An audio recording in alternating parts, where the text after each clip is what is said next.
Welcome to the Cook With Me channel. If you like the video, don't forget to subscribe to the channel to encourage us. Chocolate yogurt cake is considered one of the most delicious types of cake because cocoa gives it an unparalleled taste and an amazing smell, which makes everyone who sees it. He loves to eat it, and it can be prepared easily at home, so we will present to you in this video how to make a chocolate yogurt cake.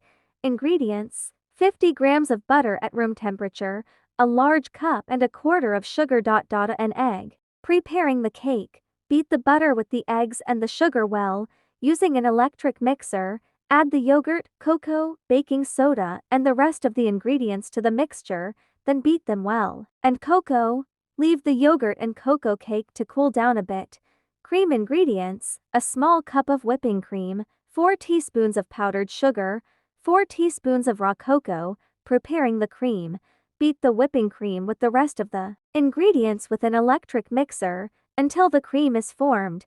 Distribute the cream on the cake from all sides, then distribute the strawberries on top until the yogurt, cocoa and cream cake is ready to serve.